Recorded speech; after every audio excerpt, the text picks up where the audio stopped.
देश का मिजाज एनडीए को तो 400 पार कर पाई के रहेगा, लेकिन भारतीय जनता पार्टी को 370 सीट अवश्य देगा।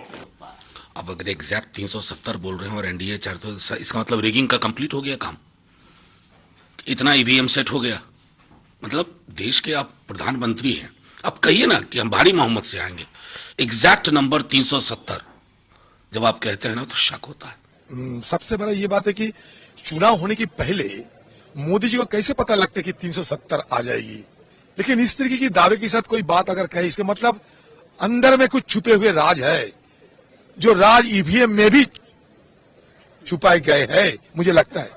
लोकसभा चुनाव आने को है और चुनाव जीतने के लिए पार्टियां अपनी छवि बनाने में लगी है, लेकिन इन सब के बीच पक्ष और विपक्ष में एक दूसरे के ऊपर आरोप प्रत्यारोप की बौछार है। मोदी सरकार के अंतरिम बजट के दौरान संसद में आने वाले चुनाव को लेकर प्रधानमंत्री नरेंद्र मोदी ने एक बयान दिया है, जिसमें उन्होंने कहा है कि इस बार एनडीए की सीट 400 पार रहेगा और बीजेपी की 370 सीट निश्चिंत है।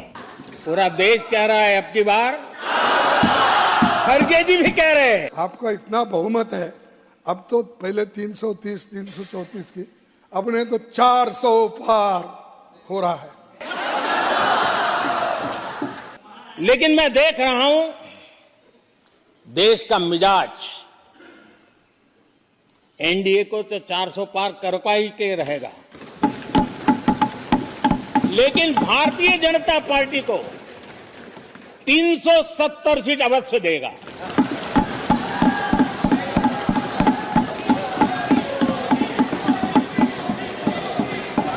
बीजेपी को 370 सीट और एनडीए को 400 पार।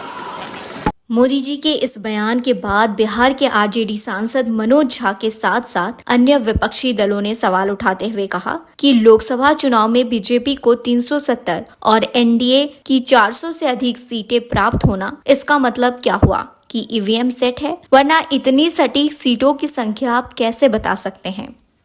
अब अगर एग्जैक्ट 370 बोल रहे हैं और एनडीए 400, इसका मतलब रिगिंग का कंप्लीट हो गया काम, इतना ईवीएम सेट हो गया।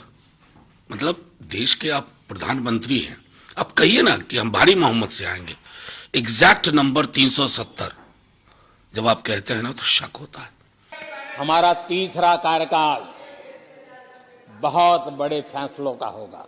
अगर आप अपने वादे को ना पूरा करके भी अगर 370 लाख का सपना देख रहे हैं तो मैं समझता हूं लोकतंत्र हमारा स्वस्थ नहीं है। मैं भारतवासियों के लिए, उनके भविष्य के लिए बहुत ही विश्वास से भरा हुआ हूं। मेरा देश के 140 करोड़ नागरिकों के सामर्थ्य पर अपार भरोसा है, मेरा बहुत विश्वास है। 14 में आप किस वादे पे आए थे? 2 करोड़ रोजगार प्रतिवर्ष। आज कितना हो जाए? 20 करोड़। अब 20 करोड़ में आपने 20 लाख दिया है क्या? मैं तो 20 करोड़ की बात नहीं करूंगा, 20 लाख दिया है क्या? नहीं। सरकारी कर्मचारियों की पेंशन का मसला हो, एक तरफ कहते हैं इतने करोड़ लोगों को गरीबी रेखा से, फिर 80 करोड़ को अनाज क्यों देना पड़ रहा है?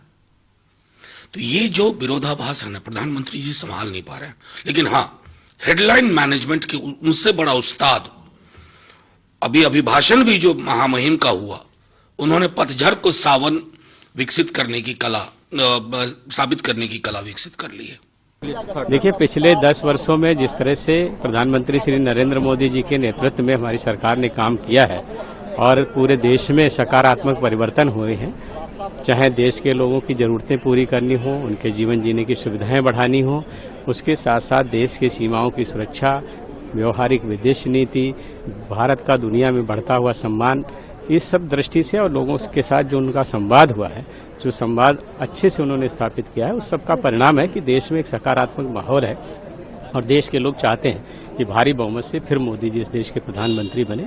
और उसी क्रम में उन्होंने कहा है, उन्होंने सत्य को ही कहा है।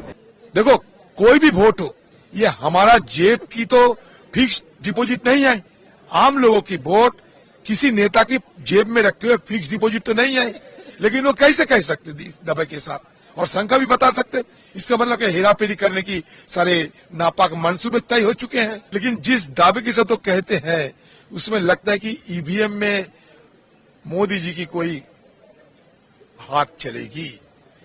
एक के बाद एक सारे हमारा प्रतिष्ठान तो कब्जे में कर ही रहे हैं। अंत में लगता है कि हमारे चुनाव भी और चुनाव का भी मजाक उड़ाया जाएगा ये हिंदुस्तान में।